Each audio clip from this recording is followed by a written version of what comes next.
warahmatullahi wabarakatuh. Satyaku kudarmakan, dharmaku kubaktikan. Salam Pramuka. Hai teman-teman semua, selamat datang di podcast pertama kami bersama Dewan Ambalan Dewi Sartika, Pangkalan Mandua Kudus. Sebelumnya, saya ingin menyampaikan informasi tambahan bahwa tim yang bertugas di dalam studio ini telah melaksanakan protokol kesehatan serta telah divaksinasi dosis pertama dan dosis kedua. Izinkan saya memperkenalkan diri, nama saya Disria Amalia Fitriani, dan kali ini saya ditemani oleh Kakak Pradana Putri, Ambalan Dewi Sartika Mandua Kudus. Halo Kak Andini. Halo semuanya, perkenalkan nama saya Andini Pramudita dari Dewan Ambalan Dewi Sartika MA Negeri 2 Kudus. Ya, kali ini kita akan berbincang-bincang santai bersama Kak Andini mengenai pramuka. Bagaimana sih pramuka di Mandua Kudus? Apa saja inovasi dan kreativitas anak Mandua Kudus dalam menghadapi pramuka dalam kondisi pandemi COVID-19? Ya, pertama kali saya ingin bertanya nih Kak. Mungkin pertanyaan saya banyak ditanyakan juga oleh anak-anak Mandua Kudus. Kenapa harus pramuka? Maksudnya gimana nih Kak? Kenapa harus pramuka itu? Pramuka gimana nih? Kita tahu sendiri nih Kak Andini menekuni bidang pramuka sudah sedari lama. Nah, alasan Kak Andini untuk terus menekuni bidang tersebut itu seperti apa? Iya, sebelumnya saya ini sudah mengikuti pramuka dari SD, dari jenjang SD, mengikuti pesta siaga dan lain-lain. Kemudian di SMP saya sudah mengikuti pramuka juga di Dewan Galang dengan menjadi pratama. Selanjutnya di MA Negeri 2 Kudus ini saya sendiri telah mengikuti pramuka itu sejak Cina karena mengikuti sebuah pasukan khusus dari kelas 10 dan berakhir di kelas 11 saya untuk memutuskan diri untuk mengikuti Dewan Ambalan. Kenapa kita harus ikut pramuka sih gitu? Yeah. Pramuka ini menurut saya adalah paket komplit dari organisasi. Wow, iya. Ada apa aja itu Kak paket komplitnya? Kalau di Dewan Ambalan Dewi Sartika dan Tulkumar sendiri itu ada bidang-bidang yang ditekuni dengan sendiri ya. Ada bidang religius, ada bidang mahir pramuka, ada bidang bakti husada, dan banyak lagi bidang-bidang lainnya. Dan menurut saya hal itu sudah sangat komplit dan tidak ditemukan di organisasi lain. Wow, berarti sangat spesial sekali ya organisasi pramuka ini. Iya, sangat spesial. Dan menurut saya ketika kalian sudah mengikuti Dewan Ambalan dan memasuki di dunia pramuka, pasti kalian akan disiplin dalam segala hal, termasuk dalam waktu dan manajemen waktu dengan baik. Kalau dari Kak Andini sendiri, ada nggak pengalaman yang berkesan dalam hati Kak Andini selama mengikuti organisasi pramuka ini? Tentunya ada ya. Apalagi ketika kita menjabat sebagai Dewan Ambalan, tentunya nanti akan ada masa reorganisasi, serah terima jabatan. Itu nanti ada rasa senang, ada rasa duka, dan bagaimana menjelaskannya ya? Tentu itu adalah hal yang sangat-sangat memorable, karena kita hanya dapat melakukan itu satu kali seumur hidup. Itu menurut saya sangat-sangat mengesankan. Dan seperti ini, kita mengikuti lomba, salah satunya lomba podcast dari Dewan Kerja Cabang Kudus nih ya, merupakan hal yang sangat berkesan untuk saya. Lalu kita ketahui bersama bahwa Kak Andini ini menjabat sebagai Pradana Putri ya Kak. Ya, suka duka menjadi seorang pemimpin, apalagi memimpin organisasi pramuka tentunya. Seperti apa ya Kak? Boleh diceritakan sedikit? Oke, suka duka dalam menjadi Pradana sendiri itu banyak sukanya sebenarnya, karena kita bisa bersosialisasi dengan anggota kita sendiri dan kita menganggapnya tuh sebagai keluarga. Jadi kita keluarga Ambalan Dewi Sartika, bukan sebagai atasan, bawahan, anggota, bukan, namun sebagai keluarga. Jadi ketika mengadakan rapat pun kita bersama-sama, bukan saya sebagai Pradana jadi kalian harus mengikuti aturan dan perintah saya, bukan, namun secara bersama-sama. Itu merupakan suka duka saya mengikuti dan menjadi Pradana sih. Kak Andini sendiri ini menjabat sebagai Pradana periode masa bakti 2020-2021 ya Kak. Dan kita ketahui sendiri bahwa di awal tahun 2020 Indonesia sedang berduka karena kita mengalami wabah penyakit COVID-19 yang memaksa kita semua untuk memutar otak. Bagaimana cara kita untuk tetap beraktivitas, tetap produksi walaupun di tengah pandemi seperti ini. Kalau dari Kak Andini sendiri, bagaimana perasaan dan tanggapannya Kakak mengenai wabah ini? Mengenai wabah sendiri, tentunya kalau pribadi saya sendiri tuh kaget ya. Bagaimana nggak kaget, karena yang semulanya dari semua kegiatan tuh secara offline tiba-tiba menjadi online. Iya kan? Apalagi kalau pramuka kita tahu yang paling menonjol adalah tentang kefisikannya ya Kak. Iya, betul. Nah, kalau menjadi seperti itu, bagaimana atau apa inovasi Kakak untuk tetap menjalani pramuka walaupun di tengah pandemi seperti ini? Oke, tentunya mengikuti pramuka dalam situasi pandemi itu sangat susah. Kita tahu sendiri, kok pramuka online sih gitu. Iya, kayak orang-orang tuh pasti yang tanya seperti online, itu ya. Iya kan.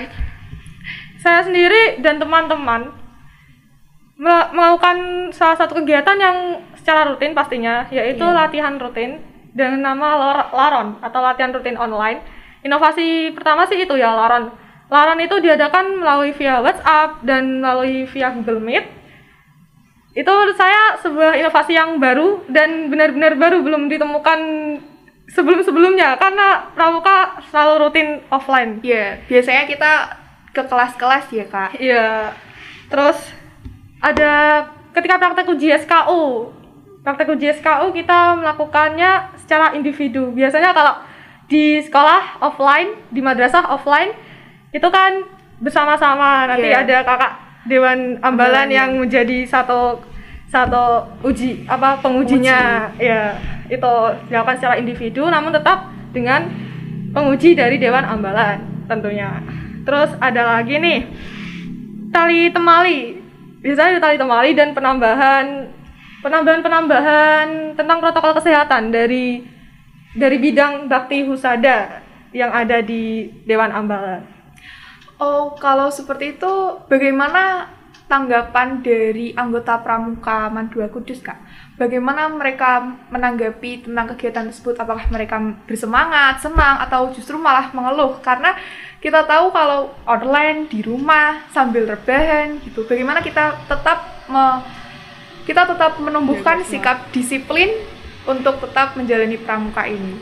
Iya, tentunya respon dari orang-orang pasti ada yang excited, karena tentunya pribadi masing-masing itu ada yang sudah menyukai pramuka dari kecil, ada juga yang memaksakan diri untuk mengikuti pramuka. Kalau sejauh ini saya lihat respon dari anak-anak MA Negeri 2 Kudus ini juga bagus, sangat excited, ada yang excited dan tentunya ada yang tidak. Namun sejauh ini saya lihat excited sih. Apalagi waktu kemarin ada OPPPTA. Meskipun dilakukan secara online pun adik-adik sangat bersemangat. Menurut saya sangat bagus antusias dari adik-adik ini. Ada salah satu momen lucu nggak yang kakak temukan dalam kegiatan online ini? Momen lucu?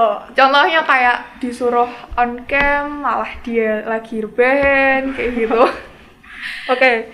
Momen lucu lebih ke game sih. Kemarin waktu OPPPTA ada game disuruh nebak kalimat atau kata dari video tersebut. Gak ada satupun orang yang bisa nebak. Itu menurut saya lucu sih, kayak tebakannya melenceng-melenceng dari apa yang diminta gitu. Itu lucu sih.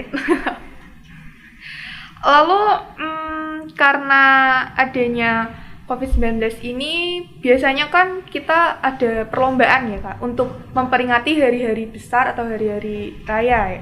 Kalau dalam kondisi pandemi COVID-19 ini kan online, bagaimana tuh? Apa saja lomba-lomba yang bisa kita lakukan di masa pandemi seperti ini dalam keadaan online? Iya. Satu kunci dari kegiatan, dalam melakukan kegiatan, yakni ada amati, tiru, modifikasi. Nah, kita bisa mengamati, meniru, dan modifikasi kegiatan-kegiatan lomba yang sudah dilakukan sebelum-sebelumnya. Nah, di MA Negeri 2 Kudus sendiri ada kegiatan KSC atau Kumardika Scout Competition. Nah, iya, sebelumnya ini ada beberapa lomba yang unik nih dan menarik. Biasanya dilakukan secara offline ya. Dan ini dilakukan secara semi luring dan online atau daring. Dicatat ya teman-teman.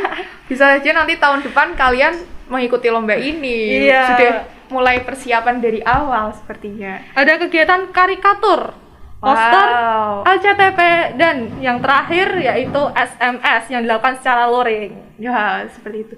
Kalau dari hadiahnya nih Kak, ada hadiah apa aja nih? Kalau biasanya itu kegiatannya itu cuman dikasih piagam sama piala. Tapi di angkatan saya ini tuh ada sebuah prize sendiri yang itu sangat-sangat di luar Dugaan. ekspektasi ya. Ya. Biasanya dia nggak pernah ngasih itu. Dikasih sebuah voucher atau sebuah hadiah uang tunai untuk anggota atau sangga dari yang terbaik di kelas itu. Dari tadi kita sudah membicarakan kegiatan pramuka di dalam lingkungan sekolah. Sekarang bagaimana kegiatan pramuka atau bakti kita sebagai anak Pramuka Mandua Kudus yang bisa bermanfaat bagi masyarakat sekitar? Apakah ada kegiatan-kegiatan rutin atau kegiatan-kegiatan yang dilakukan di luar lingkungan sekolah sendiri? Iya, biasanya di Ambalan Dewi Sartika maupun Ambalan Teokumar itu selalu ada bakti sosial setiap tahunnya. Bakti sosial sendiri sudah dilakukan nih. Ada salah satunya yakni dengan menjadi relawan atau volunteer ketika di daerah Kudus ada yang terkena banjir, Kak. Nah, itu Dewan Ambalan sendiri terjun langsung di lapangan dan mengikuti kegiatan volunteer itu. Ada yang bagian masak, ada yang bagian memberi P3K dan lain-lain. Lalu bagaimana tanggapan masyarakat terhadap Pramuka Mandua Kudus ini, terkhususnya Ambalan Dewi Sartika sendiri? Untuk sejauh ini tanggapan dari masyarakat sendiri menurut saya responsif ya, ketika melihat Dewan Ambalan Dewi Sartika ini punya rasa peduli ke lingkungan gitu. Punya rasa sosialisasi ke lingkungan. Meskipun dengan anggota yang tidak begitu banyak, namun respon dari warga pun juga, ini anak Mandua Kudus nih dari Dewan Ambalan Dewi Sartika, baik anaknya, mengikuti sosialisasi dengan baik dan seterusnya. Lalu bagaimana rencana kakak ke depan untuk bisa mengadakan Pramuka Mandua Kudus yang inovasi, kreatif, serta produktif? Apa saja rencana kakak ke depannya? Bagaimana cara kakak untuk merealisasikan hal tersebut? Ya, tentunya kita mulai dari adaptasi terlebih dahulu ya, Kak. Yeah. Adaptasi dari suatu kegiatan itu sendiri. Dari kita pasti untuk mengikuti sebuah kegiatan pasti ada rapat. Ini nanti saya harap bisa dilakukan turun-temurun ke adik-adik selanjutnya. Karena masih dalam situasi pandemi COVID-19. Saya harap nanti ketika melakukan rapat, apalagi itu rapat offline, itu ada tata caranya sendiri, yakni dengan melakukan rapat offline itu bukan di sanggar yang kita lihat tuh agak sempit ya untuk dilakukan kurang ada ruang kurang ada ruang. Nah, di mana kalau pandemi COVID-19 itu menuntut kita untuk melakukan jaga jarak. Iya, betul. Melakukan rapatnya itu rapat offline-nya itu dilakukan di ruang kelas. Dan tentunya kita juga gak lupa nih untuk cuci tangan terlebih dahulu, menggunakan hand sanitizer dan menggunakan masker ketika di dalam ruangan tersebut. Dan dikasih durasi waktu. Jadi nggak sembarang kita bisa rapat secara misal dari jam 2 sampai jam 6 sore itu nggak bisa. Kita ada waktu sendiri, misal di durasi 3 jam nih. Jadi jam 2, 3, 4, 5 dan jam 5 itu maksimal ya, jadi nggak boleh melebihi. Dan ada juga rapat online. Ketika melakukan rapat offline, kita harus ada rapat online dulu. Rapat online itu apa sih, Kak? Ada rancangan kegiatan. Jadi ketika kita udah merancang kegiatan, terus kita langsung rapatkan offline dan jadi clear. Oke, langsung kita laksanakan dan konsulkan ke pembina. Itu sih. Itu ketika kita melakukan rapat ya. Iya. Dan harapan saya ini masih bisa dilaksanakan turun-temurun untuk adik-adik selanjutnya dan saya harap situasi pandemi Covid ini sudah berakhir ya. Segera berakhir. Biar kegiatan offline-nya itu jalan semua ya. Terutama kemah nih, Kak. Biasanya anak-anak sekolah, anak-anak madrasah, ketika mereka mendengar kata pramuka, yang mereka pikirkan itu adalah kegiatan kemah rutin. Betul. Setiap tahun pasti ada kemah. Yang dimana kemah itu banyak sekali kegiatan-kegiatan outbound, kegiatan-kegiatan luar yang tidak bisa kita rasakan secara terus-menerus, dalam artian hanya pada waktu itu saja. Dan pandemi COVID-19 ini tiba-tiba masuk ke Indonesia dan membubarkan semuanya. Bagaimana itu, Kak? Yang pasti pertama kita memberi semangat dulu kepada adik-adik ya tentunya. Jangan padamkan api semangatmu walaupun pramuka di masa pandemi. Kita kasih semangat dulu nih, nanti kalau pandeminya udah selesai kita bisa ada kemah bakti lagi kayak zaman offline dulu, ada hiking dan ada kegiatan-kegiatan offline yang tentunya seru banget nih. Latihan rutin juga offline. Kita kasih motivasi terlebih dahulu agar adik-adik ini nanti membayangkan, oh iya ya, pramuka bisa offline pasti seru banget nih gitu. Kita sugesti dulu gitu ya. Mangkat sugesti dulu biar adik-adiknya tuh semangat gitu. Dan selanjutnya sudah, saya harap itu sih. Ya. Lalu harapan kedepannya sebagai dari pribadi Kak Andini untuk Pramuka Man 2 Kudus, terutama Ambalan Dewi Sartika ini seperti apa? Apa harapan Kakak kedepannya? Oke. Jadi deep gini ya Kak. Saya harap pramuka di MA Negeri 2 Kudus, terutama di Dewan Ambalan Dewi Sartika ini, semoga kedepannya bisa lebih baik dan lebih baik lagi. Meskipun terhalang oleh pandemi, saya harap banyak inovasi dan kreativitas yang muncul dan beriringan waktu ya. Saya harap semoga lebih maju dan semoga kegiatan program kerja semuanya sukses. Amin, amin. Cukup sekian perbincangan saya bersama Kak Andini hari ini. Semoga bermanfaat, semoga kalian semua termotivasi dan tetap produktif, kreatif, dan inovatif selama pandemi COVID-19. Saya Disri Amelia Fitriani mengundurkan diri. Apabila saya memiliki kesalahan tutur kata maupun tingkah laku, mohon dimaafkan. Billahi taufiq wal hidayah. Wassalamualaikum warahmatullahi wabarakatuh. Salam Pramuka.